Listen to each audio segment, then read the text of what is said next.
Bienvenue sur Ciné Sensei, voici le deuxième épisode des meilleures séries au monde. Là, nous allons nous consacrer aux séries de films sur les qu'on appelle les slasher movies. Être passionné, c'est être fan. Générique.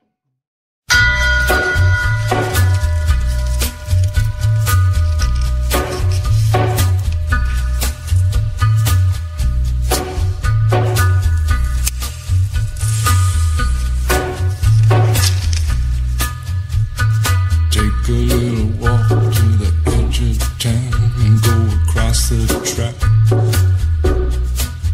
where the viaduct looms like a bird of doom as it ships and cracks, where secrets lie in the border fires and the humming wires. Yeah, man, you know you're never coming back across the square, across the bridge.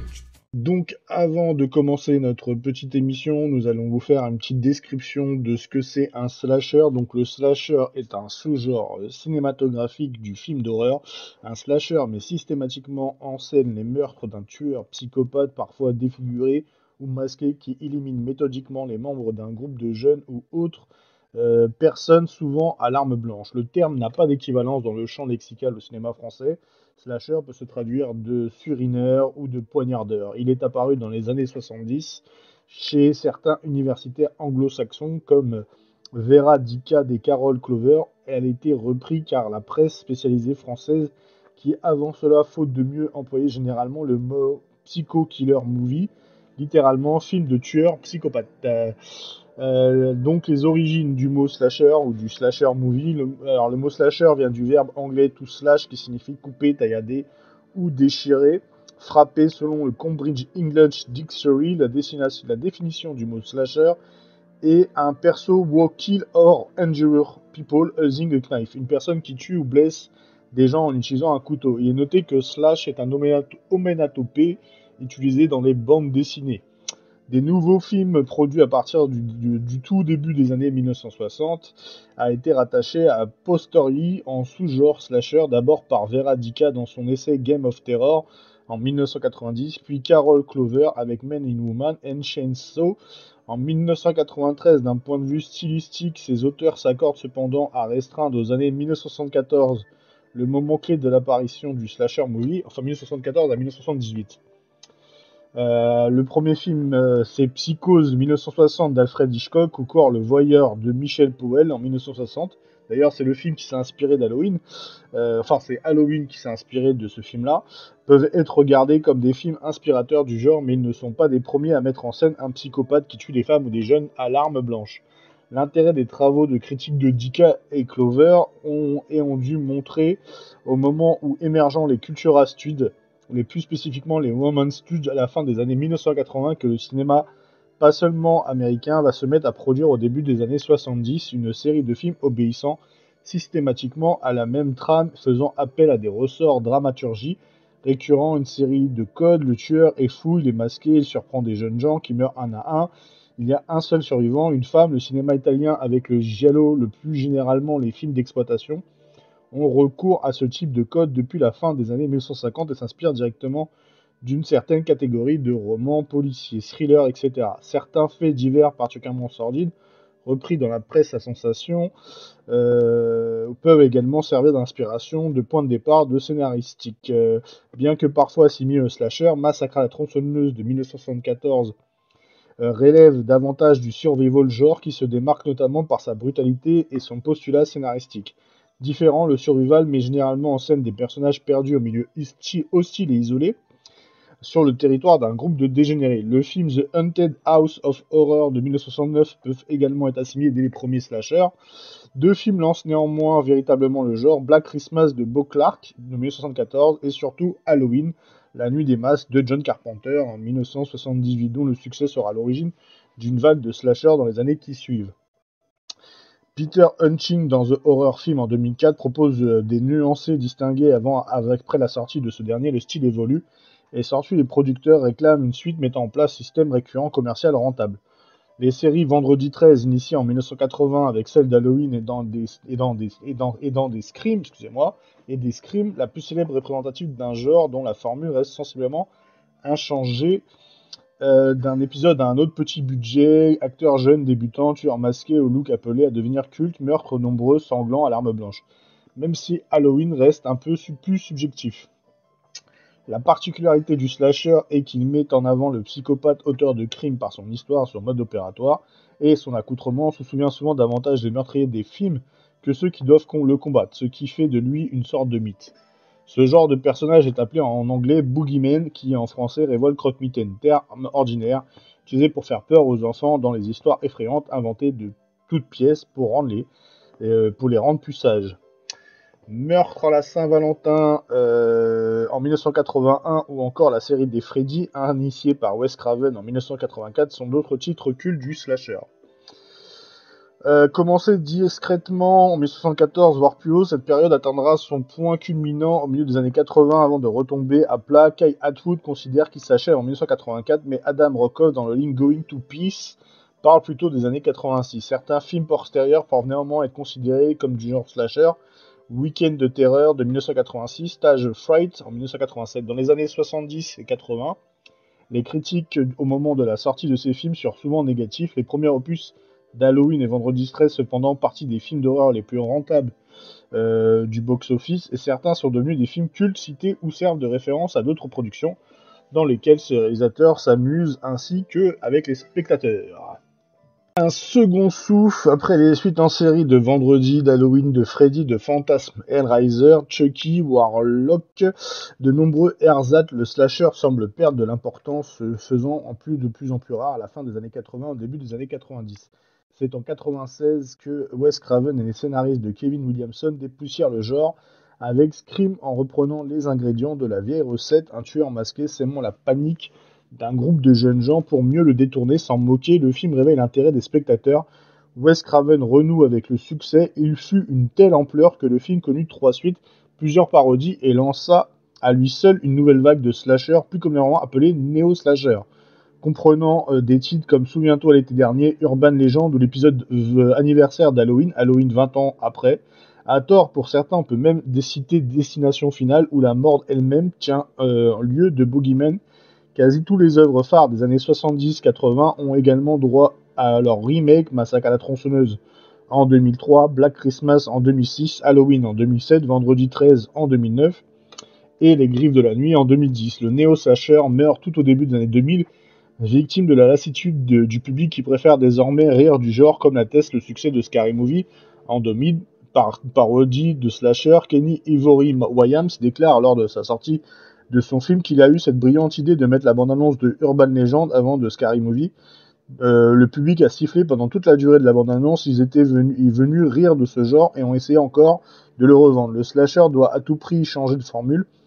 Le public s'est blasé, la vague du néo-slasher, film dans l'ensemble relativement soft et cynique, laissera sa place à une nouvelle vague de films d'horreur plus durs et plus violents. Le survival, le film de zombies, genre typique des années 70 à la violence marquée, font leur retour suivis de près par les tortures porno, Saw et Hostel, qui correspondent davantage aux attentes du spectateur des années 2000. Mais malgré sa progressive disparition, le genre semble encore de nombreux adeptes qui attestent le succès du jeu vidéo Until Dawn, sorti en août 2015 sur PS4, qui reprend les codes du slasher movie, qui met en scène un groupe d'adolescents se réunissant dans un chalet à l'occasion de la première anniversaire de leurs deux amis, deux de leurs amis, des jumelles qui ont disparu dans le bois après qu'ils ont joué un mauvais tour. Depuis 2015, le genre semble aussi s'installer doucement à la télévision, notamment avec l'adaptation télévisée de Scream ou encore de satirique Scream Queen. Donc voilà pour la partie définition du mot slasher movie et des films d'horreur en général. Donc là, dans cette partie-là, je vais avoir 2 parties où on va parler avec mon invité de tous les slasher movies qui sont sortis depuis le début jusqu'à maintenant. Et après, il y aura une deuxième partie exclusive à Scream pour la sortie exclusive de Scream 5 qui est sorti récemment au cinéma. Et voilà, vous pouvez à tous le découvrir depuis mercredi 12 janvier, je crois. Monsieur Manu, bienvenue sur Ciné Sensei. Je te souhaite une très très bonne année 2022, si on s'est pas revu depuis. Pareil pour toi. Hein. Merci. J'ai souhaité t'inviter dans ce deuxième épisode, en gros, des meilleures séries au monde, en fait. Et là, on va se consacrer dans les séries des slasher movies. Donc, Manu, quel est ton film d'horreur préféré ? Bah, ça restera toujours Halloween, la nuit des masques de 1978, j'allais dire une connerie, j'allais dire 19, mais c'est 78. Yes, le premier. Ça restera sûr et ce sera toujours la série d'Halloween pour moi. Le premier, ouais. Alors, après, c'est la série d'Halloween que j'ai toujours kiffé, avec ses défauts et il va avec, quoi. ouais, et pourquoi? C'est ça la question qui vient juste après. Pourquoi celle-là au lieu qu'une autre? Alors pourquoi Parce qu'il y en a Alors plein, pourquoi quoi. celle-là au lieu qu'une autre Déjà parce que contrairement à pas mal de gens, j'ai pas commencé la série slasher ailleurs. J'ai commencé avec Jason, avec les vendredis. Et un peu plus tard, bah, c'était un pote qui m'avait dit ouais tiens Matt, vu que t'aimes bien Jason tout ça, Matt Halloween, tu verras, c'est vachement bien. Et puis bah j'ai vu le film et je suis tombé amoureux de la licence, quoi, parce que j'ai trouvé dans le personnage de Michael Myers, c'est un personnage plus intéressant que Jason, parce que Jason, au fur et à mesure, quand tu regardes, c'est vraiment le truc bourrin jusqu'au bout. Le truc, il est mortel, il est passé par tous les trucs, il a été zombie, il a été tout ce que tu veux, il est même parti dans l'espace. C'est vrai. Alors que Myers, ça reste toujours l'espèce de truc inhumain. Il y a, bon, avec le dernier qui est sorti, le Halloween, on voit un peu sa tête, mais à la base, Carpenter, il avait dit, il appelait tout le long du tournage, il appelait la chose. Ouais, Parce que normalement, ça devait être une entité qui devait pas avoir d'âme, en fait. Et c'est à partir de là bah, que j'ai kiffé Michael Myers et que j'ai saigné toute la série, en fait. Bah ouais, normal. Bah, en plus, c'est ça qui est bien, c'est qu'on est tous les deux des gros fans de films d'horreur, hein, et surtout des slasher movies. Pour toi, est-ce que le slasher movie, c'est un genre à part, en fait, comparé à un autre film d'horreur d'épouvante longue date, tu vois? Est-ce que c'est un genre à part, le slasher? Ouais, pour toi, c'est mieux ou pas qu'un film d'horreur d'épouvante? Complètement. Toi, t'es plus branché slasher comme moi. Ah, pareil. Ouais. Qu'est-ce que t'aimes dans les slashers? Moi, je suis bon dans les slashers. Moi, ce que j'aime, c'est ce côté un peu. Bah, déjà, c'est les meurtres. Enfin, je suis un peu attaré. Oui, bah, comme tout le monde, hein, on aime tout ça. Hein. Voilà, mais c'est le but. Hein. Ce que j'aime sur les slashers, ce qui était déjà au début et ce qui était au début du slasher, c'était toujours une critique de la société. Ça a toujours été une critique de la société, les slashers. Tu vois, ne serait-ce que, bah, tu prends Jason, le premier, c'est le fait est que, bah, dans les camps, machin, bah, les gamins, ils font n'importe quoi, et ils s'attaquent toujours aux plus faibles, alors qu'on n'a rien à foutre de sa gueule, qui préfère les cannes à droite à gauche, pendant que l'autre est en train de se noyer, et au final, bah, ils se font tous buter parce que c'est une vengeance. C'est clair. Une incompétence. Il y en a plein des trucs comme ça. Ouais, non, mais c'est vrai. En plus, c'est une incompétence du système, en fait. Voilà, c'est l'incompétence des militaires pour machin. Non, voilà. C'est logique. Pour Myers, c'est un peu plus compliqué. C'est un peu plus compliqué parce que lui, comme il a été au début considéré comme un personnage qui n'avait pas d'âme, donc on sait pas vraiment d'où vient le truc, mais on sait qu'à un moment il veut retourner chez lui, quoi. C'est juste le fait est de vouloir retourner chez lui. Il a fait un truc chez lui, il veut retourner chez lui, point barre. Et il tapera sur la tronche des gens qui l'empêchent d'aller à cet endroit-là. Ouais, c'est clair. Mais en plus, ce qui est intéressant, c'est... Et puis c'est tout long, mais après oui, le slasher, c'est vraiment... Non, je disais, en fait, ce qui est intéressant dans Michael Myers, c'est que au début, ce qui était vraiment bien foutu, moi j'ai adoré. Bon, après, je te dirais lequel que moi j'ai commencé, mais bon, c'est pas Vendredi 13, ni Halloween. Moi, c'est Child Play, forcément, c'est Chucky. Moi, j'ai commencé avec celui-là, moi. C'est mon premier. Avec ça, le téléfilm je sais plus comment le réalisateur il s'appelle. J'ai oublié. Ça reviendra. C'est-à-dire qu'il a fait le premier film hit, en fait. Le film, je me rappelle plus. C'était un téléfilm de parties, il est passé sur M6. Il me semble, c'était Hitchcock, je crois, ou je sais plus c'est quoi son nom, je regarderai. Enfin bref. Et du coup, en fait. Non, c'était pas. Au début, moi, ce que j'aimais bien dans Halloween, c'est que Michael Myers, on croit qu'il est traumatisé parce qu'en fait, sa frangine, elle s'est envoyée en l'air avec son mec sous ses yeux, tu vois. Au début, on comprend que c'est ça. Et en fait, après, quand t'apprends dans les derniers, en fait, que c'est pas du tout ça, en fait. C'est juste le gars, il veut rentrer chez lui. C'est juste ça. Et il y a l'histoire avec la fenêtre aussi. Il y a une fenêtre chez lui et il a une vue sur un seul truc, mais on sait pas Qui se exactement mate. ce que ça. Ouais, sur son abysse intérieur, c'est ouf quoi. Et je trouve que c'est vachement perché comme truc parce que tu vois, c'est vraiment le reflet de la société parce que tu sais qu'il y a des mecs un peu psycho qui le cachent, tu sais, au quotidien, un peu comme un American Psycho avec Christian Bale, que tu as dû sûrement voir, qui est moi je trouve un des meilleurs films de Christian Bale en psychopathe. Le mec c'est aux yeux de tout le monde, c'est un mec lambda, il va au boulot, il va en soirée. Enfin, c'est un mec normal, quoi. Et en fait, à l'intérieur, c'est un psychopathe dans sa tête.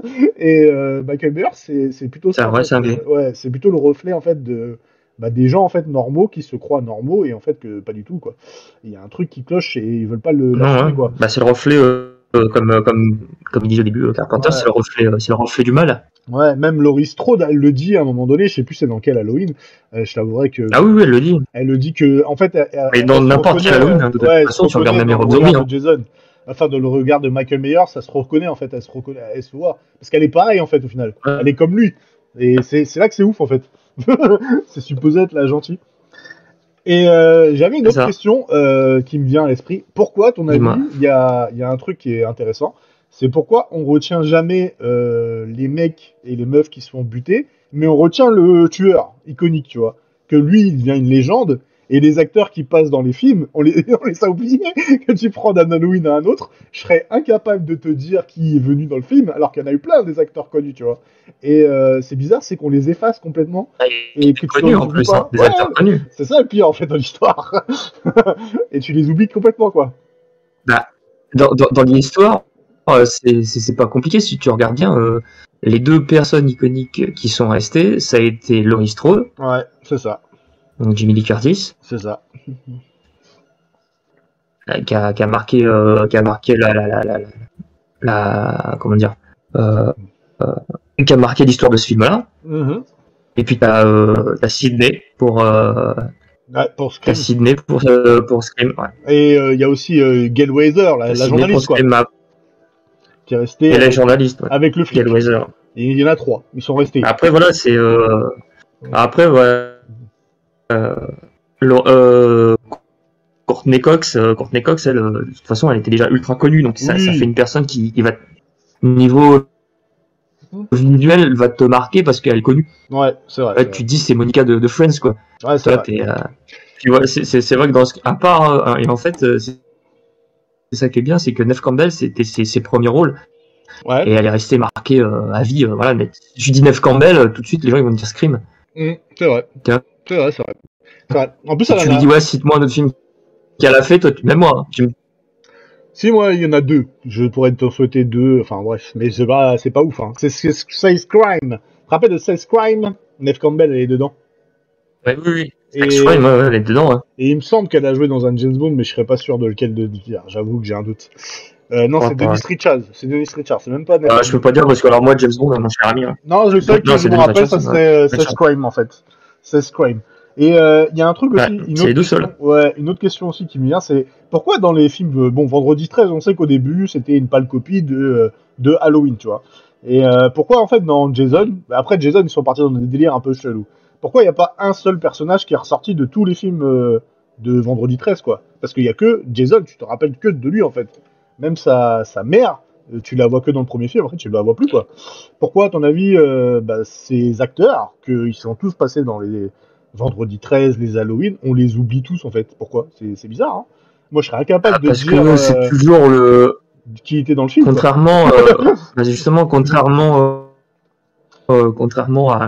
à justement à Michael Myers. Ouais. Michael Myers, il a un ennemi en face de lui, c'est Laurie Strode. Ouais. Il y a aussi Loomis là, le professeur pendant pas mal d'épisodes. Ouais, et il y a Loomis, voilà, t'as Loomis, donc c'est des personnages iconiques qui lui courent après. Ouais. Là, Jason, il a personne qui le court après. Non. Le mec qui meurt, et il revient tous les vendredis 13, dès qu'il y a des jeunes qui sont en train de niquer, il est juste réveillé par le bruit de jeunes qui sont en train de ken, il les défonce, et après il disparaît dans sa forêt. Terminé. Le seul acteur connu qui a joué dans un vendredi 13, enfin, connu, qui est maintenant dans les stars hollywoodiennes, c'est Kevin Bacon. Oui, c'est vrai. C'est le seul. C'est le seul. Après, je pourrais pas t'en citer d'autres. Hein.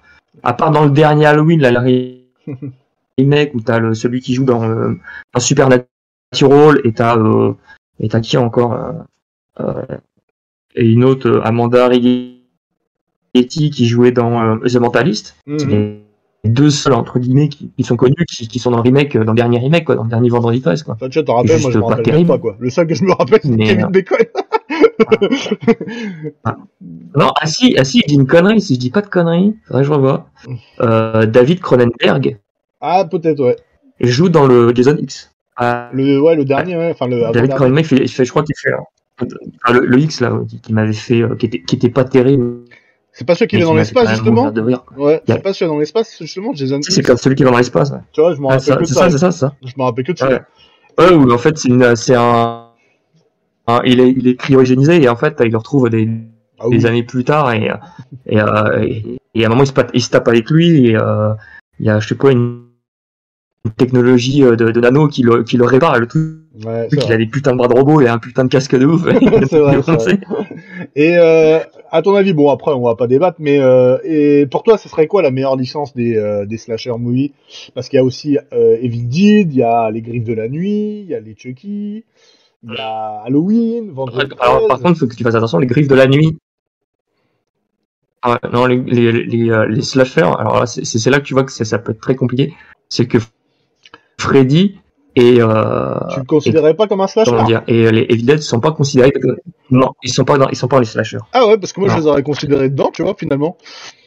Non, Freddy il est dans les horreurs parce qu'en fait il est pas oui, parce qu'il est plus il peut être un slasher, tu peux le considérer dans les voilà, et en fait il est entre les deux. C'est que Freddy, il a vraiment le cul entre deux chaises. D'accord, OK.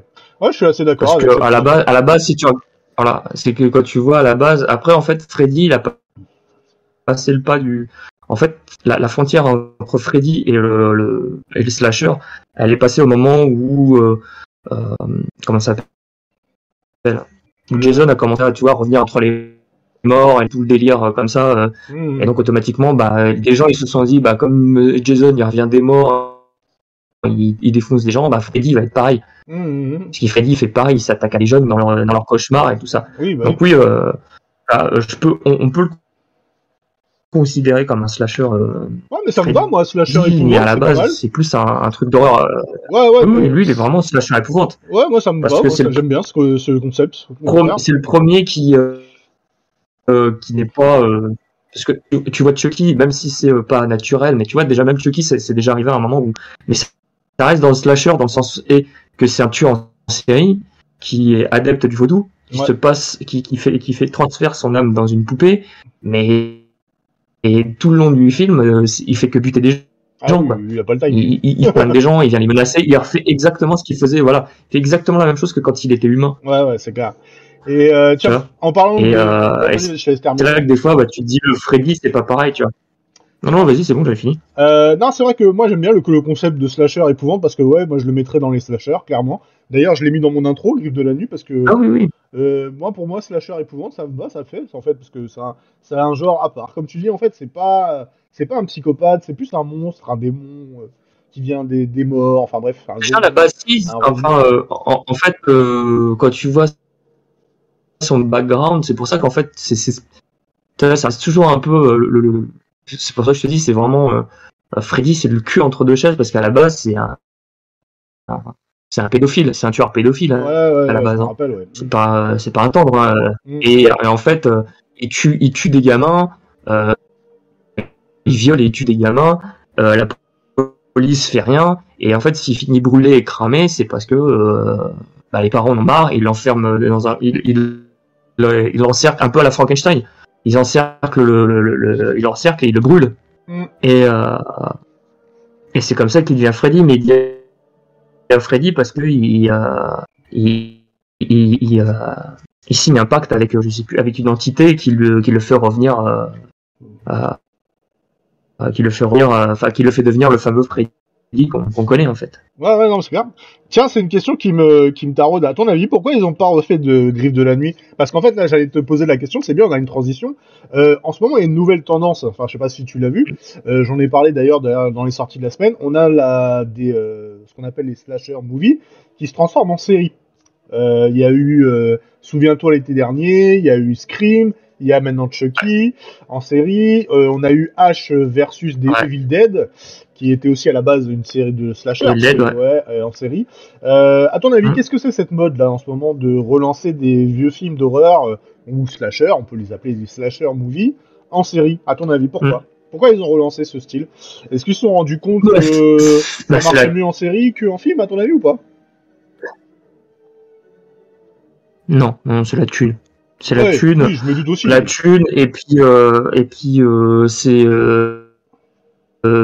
surfer sur la vague Game of Thrones. Oui, bah oui, je pense aussi. Il y a un peu de ça. Ouais. C'est tout. Et toi, est-ce que tu penses que, est-ce que un slasher, ça vaudrait le coup de le mettre en série, ou pas du tout? Ça serait quoi ton avis là-dessus?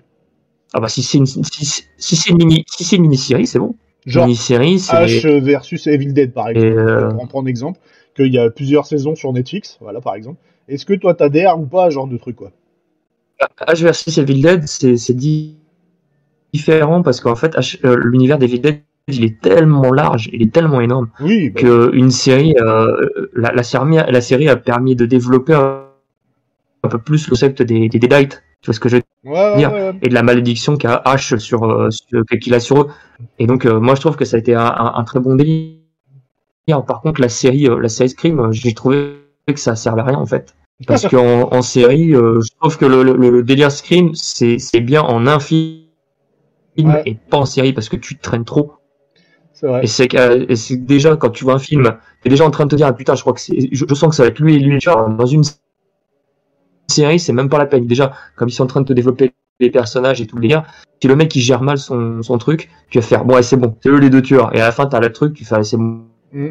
Non. T'éteins la télé, ça t'a cassé les couilles. Evil Dead, je suis d'accord. Ash ou Evil Dead, ça fonctionne bien. Après Scream, j'ai commencé un petit peu, j'avoue, j'ai commencé à regarder. Justement, en préparant l'émission, je me suis dit tiens, je vais jeter un œil. Et c'est vrai ce que tu dis. En fait, la série Scream, malheureusement, elle tourne un peu en rond. En fait, tu vois qu'il tourne en rond, il cherche le coupable, il te fait galérer. T'as les potentiels suspects et on sait pas vraiment ce que c'est. Mais apparemment, la saison 1 et la saison 2, c'est pas les meilleures. Ça serait la saison 3 la meilleure. Il serait revenu à la base où Ghostface serait vraiment le vilain principal, excusez-moi. Et du coup, apparemment, elle est meilleure. Ce que j'ai entendu parler, elle serait meilleure que les 2 premières saisons, mais elle n'est pas disponible. C'est dommage. Et le problème, c'est elle est pas disponible. Et puis, faut se taper la première et la deuxième. Donc, ça fait un peu. C'est un peu long. Tu vois, t'imagines, t'arrives quand on te dit t'inquiète, faut que t'attends la 3e saison pour que ce soit bien, tu vois.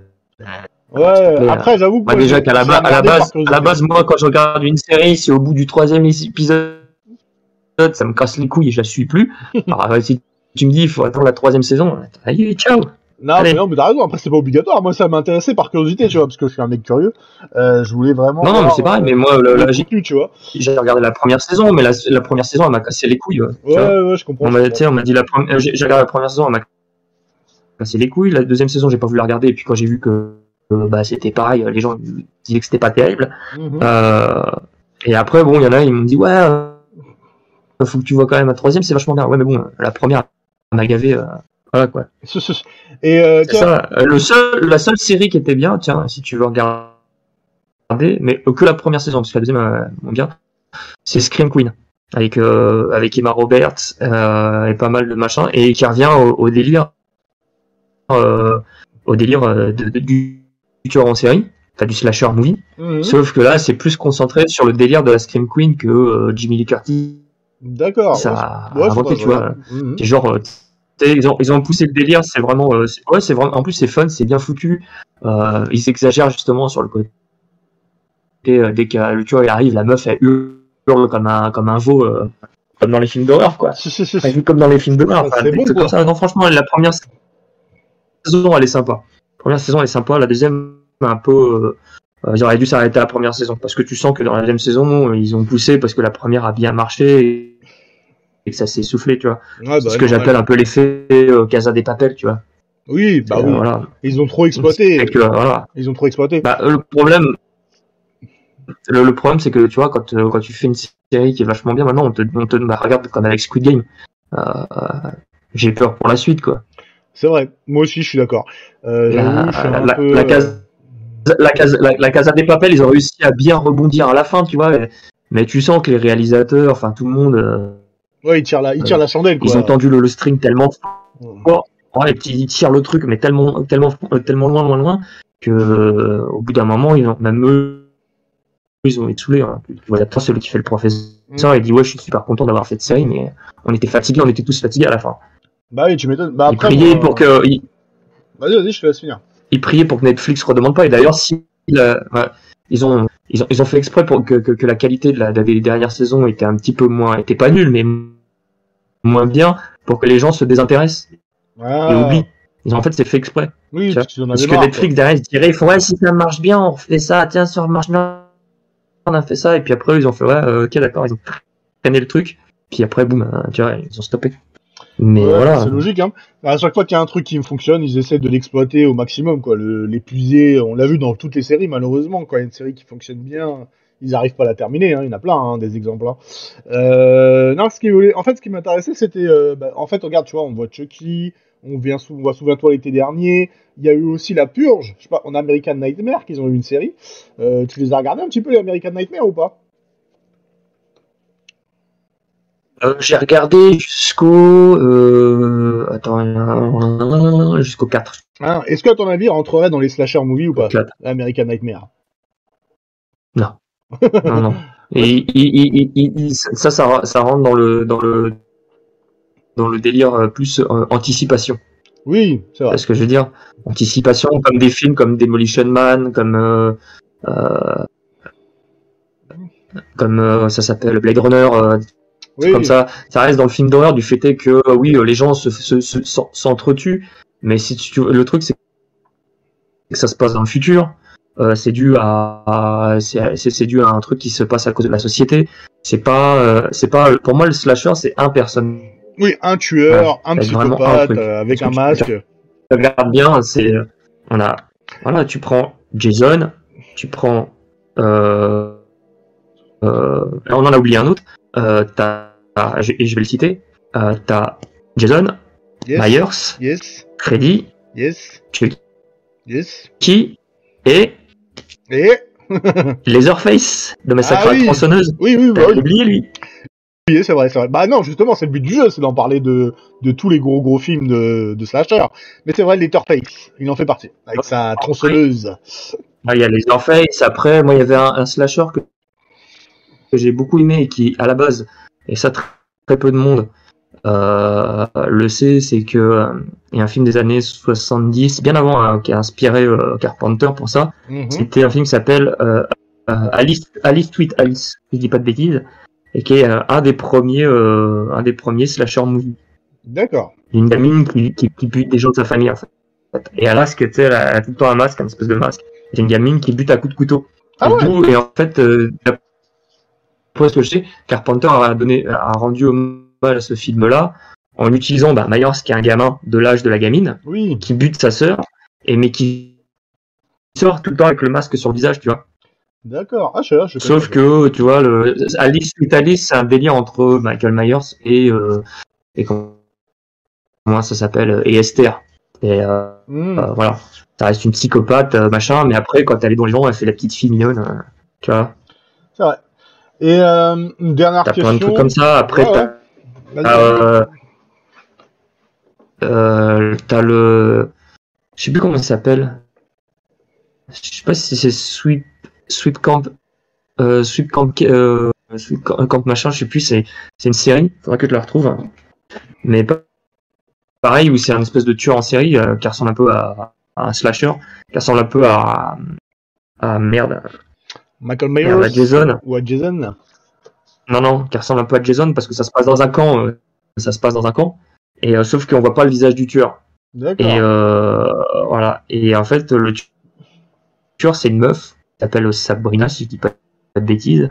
Mais le truc qu'il y a à la fin, qui fait que je crois que ça a été le film qui le film à petit budget, le slasher à petit budget qui a choqué la communauté de films d'horreur, c'est que t'apprends qu'en fait le tueur à la fin c'est pas une fille, c'est un mec. Okay, il est en haut d'une fille, c'est le premier tueur transsexuel, c'est-à-dire que d'accord.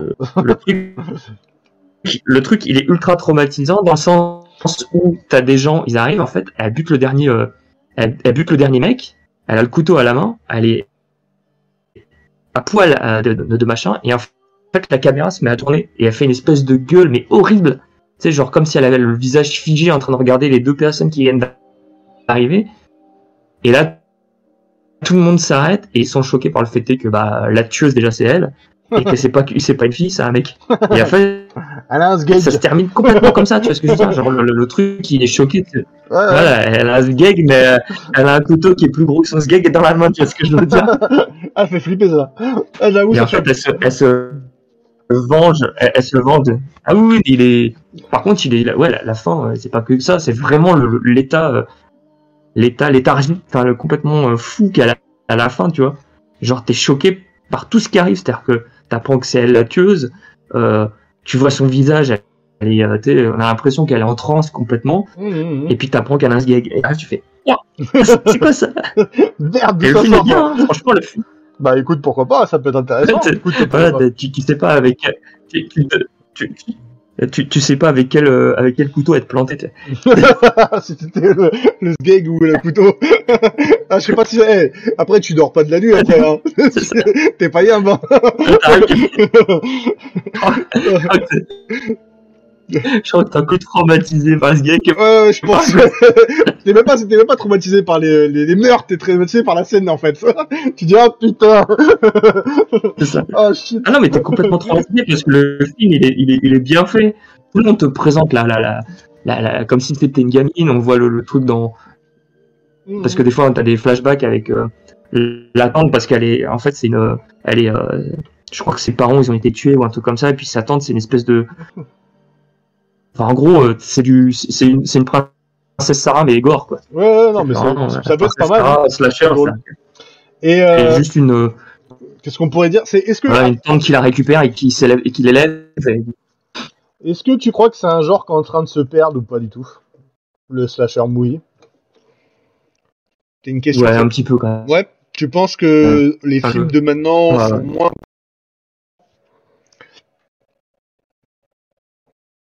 Bah ouais, regarde, c'est pas compliqué.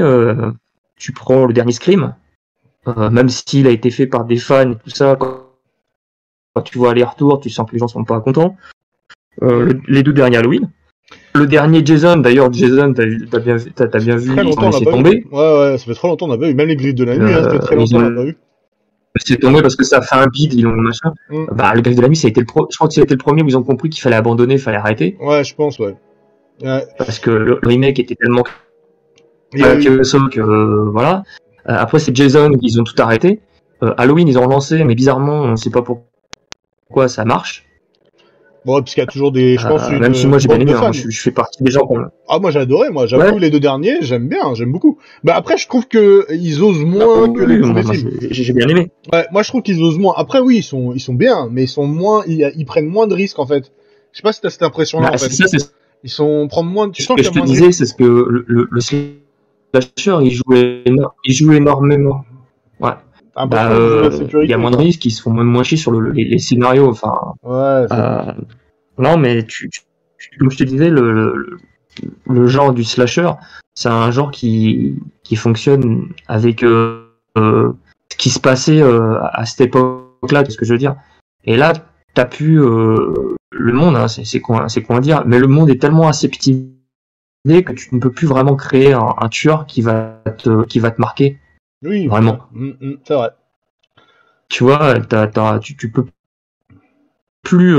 Et regarde, quand tu regardes le sujet du dernier Scream, et c'est ça qui est machin, c'est que ils pointent justement ce genre de truc où ils reviennent au début, ce qu'on appelle les requels, ce qu'a fait Halloween, ce que refait, tu sais, revenir sur une franchise et réinventer le truc pour se faire du pognon dessus, quoi. Et tu le sens que c'est ça. Et puis c'est pas que les slashers, hein, tu vois, Star Wars, c'est pareil, ils font pareil avec Star Wars. Ils font tout maintenant. Le requel, c'est devenu un genre. Trucs, et même Disney, et même Disney qui refont leur alors tout leur film en vieux dessin animé, mais en film. Ouais. Non, mais c'est vrai, t'as raison, c'est logique. Il y a cette mode en ce moment qui est en train d'apparaître du remake et du requel, là. Et c'est ça. C'est un peu dommage, ouais, parce que tu sens qu'il y a plus d'inspiration, en fait. Il y a plus la fougue, en fait, qu'avant, en fait. quand tu regardais un Jason ou un Halloween, à l'époque, c'était perché quand même. Et là, ils prennent moins de risques, tu vois. Ils sont plus sur la prudence, tu vois. Ils ont peur que ça marche pas. Regarde, ils ont essayé avec Shining, avec le Dr. Sleep. Et quand j'ai regardé le Shining, le numéro 1, et j'ai regardé le Dr. Sleep, j'avais l'impression de revoir le premier, quoi. Il y avait rien, il apportait rien de nouveau, en fait.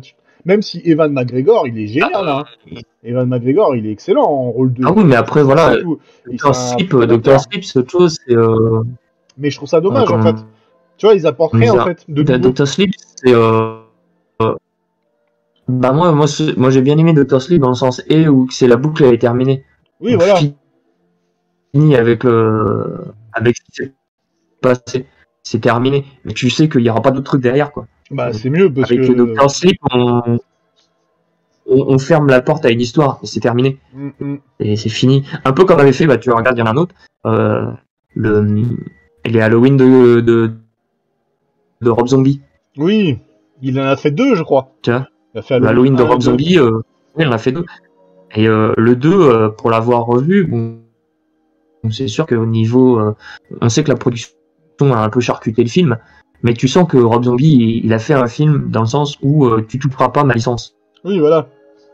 On fera pas une suite. Si tu veux faire une suite avec Michael Myers, voilà, tu prends ce que t'as, mais tu touches pas à mon truc. C'est-à-dire que à la fin, le Myers, il est tellement massacré que tu peux pas le faire revenir. Et il lui colle des balles dans le corps. Laurie Strode, elle le plante à un point inimaginable, et après elle se pointe avec la tête dans la main. Donc si le mec qui revient, tu me dis putain, c'est un ninja, le gars, c'est un mort-vivant. C'est un Jason. Et encore même du futur. Avec un bras métal. Un mort-vivant parce qu'elle a la tête dans la main. Non, mais c'est vrai, t'as raison. Non, mais après, j'avoue, je suis d'accord avec toi. Mais après, non, quand je te dis, en fait, même quand tu le vois dans le Silence des agneaux, Hannibal Lecter, moi j'adorais les films avec Tony Hopkins. Et après, ils ont fait les origines du mal. En fait, tu dis le film il sert à rien, en fait, clairement, il est nul, en fait, moi je l'ai pas trouvé intéressant. Je sais pas ce que t'en penses des origines du mal. Mais par contre avec la série. Ouais, ils ont rattrapé le dernier film. Ouais, avec la série rattrapée. Ouais, je suis d'accord. La série était pas mal, pour le coup. Bah oui, parce qu'en plus, ils ont bien replacé dans l'histoire du fait que il est un peu plus jeune, mais il est toujours médecin. En fait, ils ont fait une origin story dans le sens où ça se passe avant Dragon Rouge. Oui. C'est-à-dire que tu vois que quand il arrive, il a déjà un lien avec l'inspecteur qui l'attrape et et il se blesse les deux mutuellement, en fait.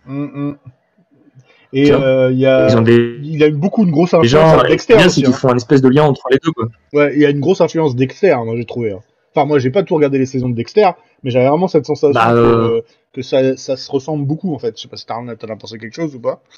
On peut en parler, c'est intéressant. Pas vraiment, parce que dans le sens où Dexter, c'est un tueur en série qui va tuer des méchants, enfin d'autres tueurs, des criminels et des trucs comme ça, mais qui le cache à tout le monde, tu vois.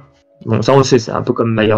Mais tu vois, du fait qu'il soit un flic, il essaie de cacher un truc qui fait que quand tu vois, tu vas te faire l'impression que c'est Dexter, c'est que déjà à la base les films ont inspiré Dexter, donc automatiquement la série va te donner l'impression que ça copie Dexter alors que non, tu vois. Et dans l'autre sens, c'est tant que dans Hannibal, le flic c'est déjà un mec, c'est déjà un flic. Ouais. Et c'est beaucoup basé sur, enfin si tu regardes Hannibal, c'est beaucoup plus basé sur, excuse-moi, c'est plus basé sur le flic que sur Hannibal lui-même, en fait. Et en fait, c'est comme à chaque fois, le flic vient voir Hannibal pour lui demander voilà, j'ai une série de meurtres qui est comme ça, est-ce que vous pouvez m'aider à comprendre la mentalité du tueur? Hannibal là, il est plus là comme une aide, contrairement à Dexter qui est lui le personnage principal et c'est lui qui va enquêter sur le mec pour pouvoir le buter derrière, tu vois, pour le choper. Ouais, après, moi c'est complètement. Moi, j'avoue, Hannibal, j'ai trouvé ça génial, l'acteur qu'ils ont choisi. dans la série Hannibal Lecter. Mikkelsen, il est énorme. Ouais, il est excellent. Après, oui, non, c'est intéressant parce que c'est justement là ce que je voulais en venir, c'est que en fait, quand tu regardes bien, ils ont toujours essayé de mettre des films d'horreur en série ou de classiques en fait. Et des fois ça marche et des fois ça fonctionne pas du tout. Du coup pour toi, est-ce que tu penses que le dernier Halloween qui devrait arriver dans pas longtemps, qui s'appelle Halloween Kills End, je crois, est-ce que tu penses qu'il va valoir le coup ou pas à ton avis? Si t'avais un premier truc à dire. Ah bah de toute façon, moi j'irai le voir. J'irai le voir de toute façon. Oui bah parce que c'est la base. J'irai le voir. Parce que je veux voir la fin qu'ils ont prévu. Ouais, est-ce qu'ils vont nous faire un final de ouf dingue ou est-ce qu'ils vont nous faire un truc un peu bleu? Ouais. En sachant qu'Halloween Kills, t'as plutôt une idée de ce qui va se passer à peu près, quoi. Oui, mais c'est de savoir comment va être le fight final entre Laurie Strode et lui. Parce qu'on sait que ça va être le fight entre les deux. Bah, de toute façon, moi, c'est comme on dit, c'est le Jason versus Freddy. Ouais. Moi, je pense numéro 2, quoi. C'est Laurie Strode versus. C'est même pas Halloween Ends qu'ils auraient dû l'appeler, c'est Strode versus Myers, tu vois ce que je veux dire. Ouais, c'est clair. Mais moi, je pense que les deux, ils meurent. Hein. Clairement, ça se sent. Hein. Clairement, tu sais qu'ils sont connectés. Et qu'en fait, ah oui, les deux vont finir. Les deux vont finir si il y en a pas un qui va rester. Hein. Ouais, je pense. Hein. C'est les deux, pour moi. Hein. Je les vois, les deux clams. Faut que quand il y en a un qui meurt, l'autre meurt. Ils sont. Voilà. Ouais. Ah oui, pour moi aussi. Hein.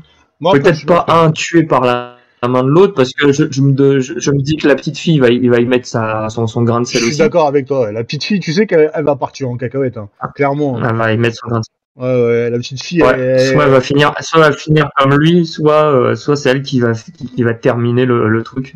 J'ai l'impression. Genre la grand-mère va succomber à ses blessures, l'autre va se lever et c'est elle c'est elle qui va le terminer. Après c'est intéressant, c'est pas mal, ça peut être pas mal. Hein. On va voir si nos théories elles fonctionnent quand on verra le film. On fera là un débrief. Oui. Ça peut être drôle. Alors enfin un débrief. Ouais. Un petit débrief pour savoir si on avait raison notre théorie ou pas. Et bon du coup si tu veux, on peut s'arrêter pour cette première partie sur les films d'horreur préférés. Et pour toi alors, la meilleure licence, ça reste bien sûr Halloween. Ça reste Halloween. Ouais, la base de base. Il n'y a pas, la base de la base. La base de la base. Après, moi, j'avoue que. Après, l'autre licence. Ouais, vas-y. Vas-y, j'enchaînerai, vas-y. Enchaîne. L'autre licence que j'aime bien aussi, ce sera les Freddy. Ah, bah oui, forcément. Mais il n'y en a pas eu autant que ça des films Freddy, hein, j'ai l'impression. Hein. Et on n'a pas parlé. 7, je crois. Il y a eu Candyman aussi. On a vu que c'était un ratage total. Le Candyman remake, moi, j'ai trouvé ça dégueulasse. Candyman. Mais déjà le deuxième était pas terrible. Ouais, mais là ils ont fait un remake du film et c'était pas très intéressant quoi, avec justement Yahya Abdul je sais pas quoi là qui joue dans Matrix Resurrection, qui joue Morpheus et qui joue aussi dans pas mal de films. Aquaman, il joue Black Manta. Ils ont fait un remake il y a pas longtemps, hein, mais j'ai trouvé ça je crois que inintéressant. C'est le seul rôle bien. Je crois que Black Manta, je crois que c'est le seul bon film c'est le seul personnage que j'arrive à bien saquer lui. Dans le film Aquaman, tu parles? Parce que je sais pas. Ah, dans le film Aquaman, je crois qu'il y a que Black Manta parce que il fait Morpheus dans Matrix 4. Ouais. Et je trouve que c'est un très mauvais Morpheus. Non, il est nul. Quitte à le refaire, tu le mets pas. Ouais, voilà. Mais je comprends pas pourquoi ils l'ont tué, quoi. Tu vois Morpheus, quoi. Je crois que c'est la plus grosse connerie. Mais que tu tues Morpheus, mais si tu le tues, assume que tu l'as tué, quoi. Ouais, moi j'ai trouvé ça vraiment. On va pas nous ressortir sous les traits d'un autre acteur claqué au sol, tu vois. Parce que autant comment il s'appelle ah merde. Le Kinéo. Le créateur. L'analyste. Non, le créateur. Autant tu peux. L'analyste. Ouais, Moi j'ai trouvé intéressant l'analyste, le méchant, là, le méchant de Matrix Resurrection, l'analyste. J'ai trouvé intéressant. C'est le seul personnage qui est intéressant. Mais dans les ouais, mais même tu vois dans les trois premiers, le créateur, tu peux le changer puisque c'est lui le créateur. Il peut changer sa forme. Tu vois ce que je veux dire. T'en fous que ce soit un autre acteur. Ces personnages, on s'en fout. Mais Morpheus, frère, vous l'aimez pas. Ouh, mais le pas, ouais, mais pas un gaze surtout Morpheus de Wish, quoi. Surtout quand tu revois la. Ah, c'est ça. C'est pas. Je dis pas que c'est un mauvais acteur, mais. Non. Le problème, c'est que ce mec-là, on a l'impression qu'il choisit très mal ses rôles, quoi. Ouais, mais en fait, moi j'ai l'impression qu'ils surjouent trop en fait. Ils ont voulu Ils faire. jouent trop, surtout dans Candyman. Ouais, ils ont voulu En faire un fait, c'est mix même pas l'histoire entre. en elle-même qui marche. Ouais, Ma machin, c'est que ils ont voulu faire un mix c'est entre Mr. Smith et Morpheus, mais ça marche pas en fait, ça colle pas du tout quoi. Et bon ouais, après, pour moi, c'est un Jamie Foxx, un Jamie Foxx Wish. ouais, c'est ça. C'est ce que j'allais Il dire. essaie de faire comme Jamie Foxx, mais t'as envie de dire, Mais tu sais pas jouer, ouais, mec. mec, frère, t'es un acteur, arrête de copier les autres, essaie de trouver ton truc. Will Smith, c'est Will Smith, Denzel Washington, c'est Denzel Washington, mec. Ouais, il surjoue trop, je trouve, il surjoue trop. Surtout que dans les acteurs black, ils sont tous vraiment, ils ont tous chacun leur truc, quoi. Même le jeune, là, Michael, je me rappelle pas celui qui joue dans Creed. Ah, Michael B. Il a un Jordan. charisme de fou. Ouais, Michael B. Jordan, il est d'art. Ouais. Il Et surjoue beaucoup. paix à son âme, Chadwick Boseman aussi, il avait Ouais, il avait quelque chose. une Il classe avait, de fou. il avait une magie. Enfin, si tu regardes bien, c'est pas con, hein. Tous les acteurs afro-américains qu'on connaît, tu peux pas dire ouais, Non, tu peux pas les comparer, ils sont pas comparables. c'est dès qu'ils entrent sur scène, tu fais ouais, Ouais. c'est Denzel Washington. Mais Denzel Washington fait Denzel Washington. T'as comment Laurent dire, Fishburne, Will Smith. Morgan Freeman, il fait du Morgan Freeman. Ouais, Morgan Freeman, c'est juste Laurent Fishburne, Will Smith, comment il un s'appelle, génie, quoi. Samuel Jackson, il y en a plein, il y en a tellement. Samuel L. Jackson, putain, C'est des grands, c'est des grands. Il y a rien à dire, c'est mais des ils grands. ont tous un, voilà, c'est des grands. Ils ont un style. Voilà, ils ont tous leur style, quoi. Je suis d'accord. Ils sont Non, pas, le Yahya Abdul, comme tout ouais, j'aime pas. Tous nos acteurs, ils essayent pas de faire machin. Mais celui qui fait Candyman, il essaie trop d'imiter, j'ai remarqué. Bah, il fait du trop Will d'imiter Jamie Smith, Foxx. quoi. Il fait du Trop. Jimmy Fox, quoi. C'est un mix, il essaie de trouver un truc entre les deux, quoi. Mais je trouve ça. Voilà, c'est ça. Et le problème, c'est que autant en Black Manta dans Aquaman, Ouais, ça passe. peut-être parce que James Wan a réussi Ouais. à le contenir et à lui faire, voilà, faut que tu restes dans ton personnage et tu restes dedans, donc il passe bien. Alors, autant dans Candyman, on dirait que c'était la réalisatrice, elle lui a fait, allez, vas-y, lâche-toi. Bah oui, c'est un peu trop lâché, tu vois. C'était un peu genre le chiot que tu laisses dans un endroit qu'il aime bien et qui fait pipi partout. Tu fais, ah, putain, merde. Ouais, c'est ça. Non, ouais, j'avoue, j'ai pas accroché. Candyman, j'ai trouvé même ridicule. L'acteur qu'ils ont choisi pour faire Candyman à l'époque, dans les années 90, tu pouvais pas le remplacer, c'était impossible, quoi. Tu pouvais pas faire ce qu'il avait fait. Il était spécial pour ça. Il avait un truc. Ouais, il avait un truc. Lui, tu peux pas faire. C'est même pas ça, c'est que tu vois, tu dis, vu que c'est la mode en ce moment, tu fais tu fais de la fanbase, hein. Au pire, à un moment, tu fais une confrontation entre les deux Candyman, où tu fais au moins apparaître. Ouais, mais il apparaît. Candyman, là même pas, tu vois ce que je veux dire. Il apparaît vite fait en 3D sur son visage, mais c'est un 3D tout plaqué. 2 secondes, quoi. C'est nul. Franchement, c'est nul. Non, c'est nul. Il aurait fallu l'avoir en vrai, c'est ce que je veux dire. Bah oui. Une espèce de confrontation qui fait que l'autre, genre, ou à un moment, l'autre il dit le vrai Candyman, ça ne peut être que moi, ou un truc comme ça, tu vois. Ouais, bah oui. Et puis même quand il. Où tu vois que Candyman, l'ancien Candyman est une vraie entité que tu ne peux pas contrôler, tu vois. Bien sûr. Moi, je suis d'accord avec ce concept. Moi, j'ai pas trouvé intéressant qu'il reprend le rôle et qu'ils font une sorte de remake chier de chez Wish, là. Je trouvais ça vraiment nul à chier. Surtout Candyman, c'était un putain de film à l'époque, hein. Moi, je sais qu'on a tous regardé, on a tous kiffé, et je trouvais ça dommage. J'ai bien aimé. Et non, après, ouais, Laurent Fishburne aussi, c'est pareil. Tu pouvais pas remplacer Laurent Fishburne. Comme t'as dit, au pire, fais un film, dis qu'il est mort et que c'est 60 ans après, et basta, quoi. Et on n'en parle plus, quoi. Déjà, le coup des 60 ans après, oui, parce que tu sais. je trouve ça un peu limite, tu vois, clairement, je vais pas te mentir. Oui, c'est 60 ans après, c'est limite. Oui, et puis, comment te dire, voilà, c'est. En plus, Neo se souvient même plus Neo se souvient même plus de comment ça s'appelle. Non, mais ça, moi, franchement, j'adore Keanu Reeves, hein, mais il a un rôle dégueulasse dans Matrix Résurrection. Son rôle, il est claqué au sol. Après, tu sais que il est claqué. Voilà. Franchement, Manu. Tu sais que c'est pour voilà. Oui, c'est pour le pognon. Mais tu sais que quand tu sais que moi, je suis entièrement d'accord avec toi. Quand tu sais que t'as Keanu Reeves qui revient, Carrie Ann Moss qui revient, mais lâche-toi, frère. Fais un truc de psychopathe, tu vois. Et là, Keanu Reeves, on a l'impression que c'est un papy, tu vois. On a l'impression qu'il est claqué. Il est vieux. Non, mais c'est même pas ça, c'est que. Tu vois, c'est nul. Moi, ce qui m'a fait chier, c'est Carrie Ann Moss, elle revient. Ok. Oui. Keanu Reeves, il est ok. Et puis d'un seul coup, on te fait Laurent Fishburne ne sera pas dedans. Et après, d'un seul coup, ils te disent la deuxième sœur Wachowski, elle sera T'es pas dedans. Bah laquelle? Ah, c'est pas Lana, l'autre? Ah bah non, bah le film il va être claqué alors. Bah ouais, et puis même, il y a même J'ai pas... su que quand j'ai su que l'autre était même pas, et allait pas être là, j'ai fait c'est bon. Le film il va pas être. Parce que toutes les putains de scènes d'action, tout ce qui est badass, tout ce qui est. Ça vient de l'autre sœur. Ouais, bah qui s'est barré.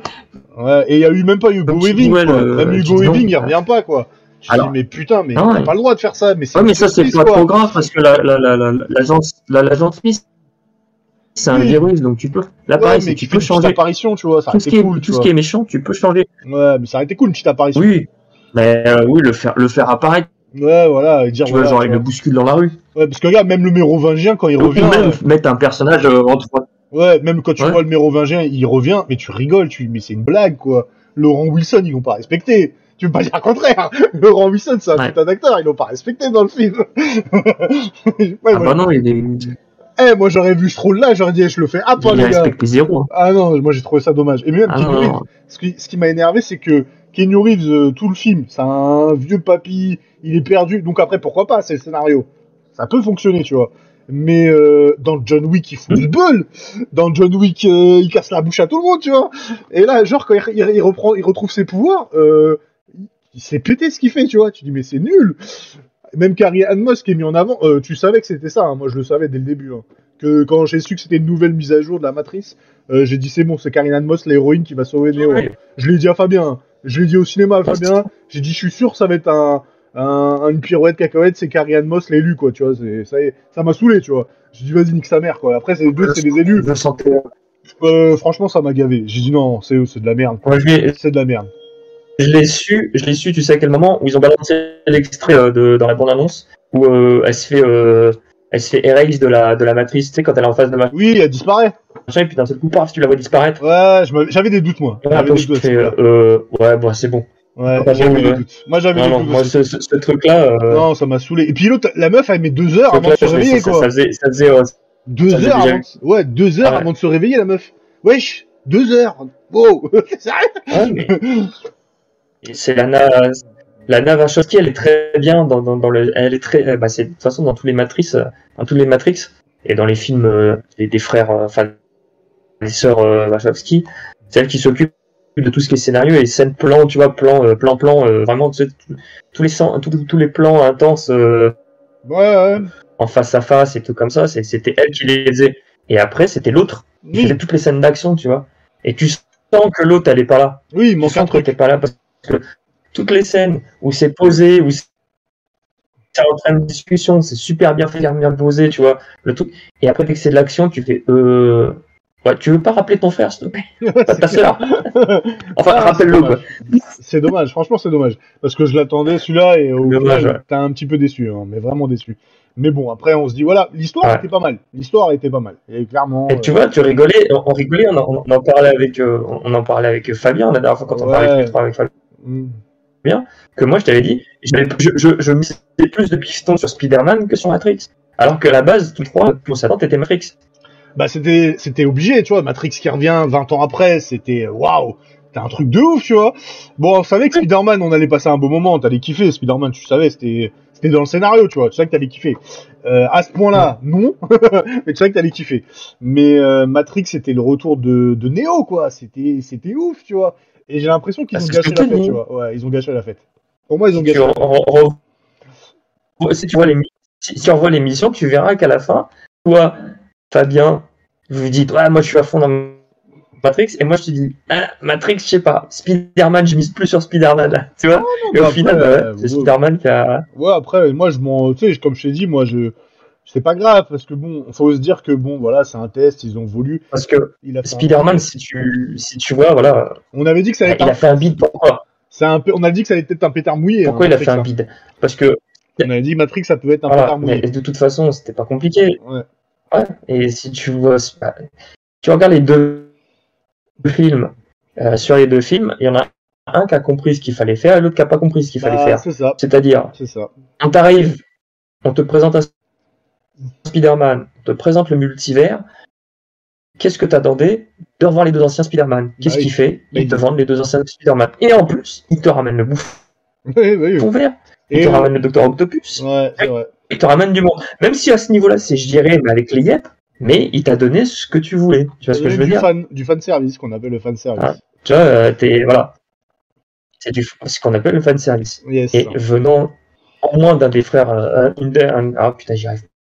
Non, mais appelle-la. Une des sœurs Wachowski. Ouais, voilà, appelle la sœur. On va faire, et tu te dis, déjà, on te dit, il y a Keanu Reeves, il y a Carrie Ann Moss, ouais, il y a une des sœurs qui vient pas, quoi? Et après on te fait, ah bah. Ah, puis il y a pas Laurent Fishburne. Il y aura pas, il y a pas Laurent Fishburne. Il y a pas Hugo Weaving. Ah. C'est non, mais ils t'ont proposé comme Satie. Si tu me disais, tiens, Satie, elle revient. Satie, elle revient. C'est comme si t'achetais un fraisier, mais sans fraise dedans. Ouais, c'est ça. C'est un peu ça. Mais, voilà. Tu sais que, il y a une photo, moi, j'ai vu. On te promet un bon gâteau, mais manque la moitié de la gueule. Ouais, c'est ça. Il y a une photo qui résume bien ce qu'on raconte, c'est que, je sais pas si tu l'as vu, c'était sur Facebook. T'avais une photo avec les Marvel fans, enfin, Marvel et les fans, tu vois. Côte à côte, genre les bras dans les bras, comme ça on est des potes, meilleurs amis du monde. Et en bas, t'avais DC, tu vois. Et genre, ils avaient pris la photo de Batman vs Superman. Genre, les fans d'un côté et DC de l'autre. J'étais mort de rire quand j'ai vu cette photo. J'ai pensé à toi direct, j'ai dit, bah ça résume bien ce qu'on a dit en fait. Voilà. Ouais, c'est ça. On met la photo en lien, tu verras, si je la retrouve. Et il y a des barres de rire, quoi. C'est en fait Warner Bros, parce que Matrix est produit par Warner Bros, n'ont toujours rien compris. Ouais. Que ça soit avec DC ou avec Matrix, ils ont toujours rien compris. Clairement. Ils ont toujours rien compris. Et tandis que Disney, Marvel et Star Wars, même si les films sont moins bons, sont pas aussi bons que ce qu'on espérait, bah ils ont compris quoi. Ils te donnent exactement ce qu'ils veulent quoi, exactement ce que tu as envie de voir. Et c'est un petit peu, je trouve ça dommage quoi. Franchement c'est dommage. Bah disons donc en fait, contrairement à la Warner, on voit que Disney, des fois ils apprennent de leurs erreurs. C'est ça. Mais ils apprennent de leurs erreurs, mais en deux temps. C'est-à-dire que tu vois, Marvel, ils ont balancé d'un coup, ils ont balancé la purée dès le début, et l'après Thanos, tu sens qu'ils galèrent. Ouais, ils n'y arrivent pas. Tu sens là maintenant qu'ils galèrent à fond. Ouais. Mais moi, je mise une pièce quand même sur le retour de Daredevil. Je mets une pièce dessus quand même. Hein. Tu sais que le retour de Daredevil et ah oui, non mais c'est pas ça, c'est que tu vois qu'il se Caïd, ça promet. Il se rattrape sur les séries. Ouais, ça promet de ouf. Tu vois qu'il se rattrape avec les séries, mais avec les films, tu sens qu'il n'y a plus rien. Non, il n'y a plus rien. Il ne mise que sur les Spider-Man dernièrement. Ouais, là, on espère, on croise les doigts. Le Venom 3 avec Doctor Strange. Avec Doctor Strange. Enfin, surtout avec le Doctor Strange. Il y a Thor 4 aussi. Mais avec le Star Wars, tu vois. Il y a Thor 4 qui arrive. Et après, tu vois, avec les Star Wars. Et tu vois qu'avec les Star Wars, c'est pareil. Ils se sont tellement foirés avec les 3 films. Ils ont tellement mal terminé la saga que maintenant, tu sens qu'ils essayent de se rattraper avec les séries en ayant vu que le seul film qu'ils ont vendu de Star Wars qui a bien marché et qui a plu aux fans, c'est Rogue One. C'est ça, c'est clair. Et en se disant, bon, on va vendre des séries sur les personnages qui ont marqué la saga. Donc, t'as le Mandalorian qui fait un clin d'œil à Boba Fett, qui a cartonné. Maintenant, t'as le livre de Boba Fett. Et qui est pas mal. Et celle qui est le plus attendue, c'est Obi-Wan. Ouais, qui est pas mal du tout. Le Book of Boba Fett, c'est pas mal du tout. Franchement, c'est pas mal. Et donc, pour l'instant, on est qu'à la moitié. Je pense que ça sera une mini-série de 6 ou 8 épisodes. Mais Book of Boba Fett, c'est aussi bon que The Mandalorian, franchement. Après, j'espère qu'on pourra y retourner. Oui, mais j'attends. On attend. J'attends, c'est comme avec Mandalorian. J'attends que tout soit diffusé et après on regarde d'un coup. Hein. Le fait, c'est que, en fait, là, malheureusement, The Mandalorian, apparemment, il y a une galère. Ils ont pas commencé. Ça va commencer plus tard, la saison 3. Donc, ils disent qu'on l'aura pas tout de suite. Faudra patienter peut-être 2023. Non, mais c'est pas ça que je te dis. C'est que. Obi-Wan Kenobi, oui, par contre, oui. Épisode par épisode. Ouais. Obi-Wan Kenobi, ça. Oui, non, mais c'est. Ouais, c'est sûr. Hein. En plus, il y a le retour de Hayden Christensen en Dark Vador. Déjà, ça envoie du steak. Quand t'entends ça, tu dis, ouh, ça peut être bon. Ça peut être très très bon. Du coup, Manu, on va se dire que notre première partie est finie. Hein. On va pouvoir enchaîner sur Scream. Est-ce que ça te va? Est-ce que tu veux ajouter quelque chose? Oui. On s'arrête là. Donc, on fait une petite pause et on se retrouve tout de suite pour Scream.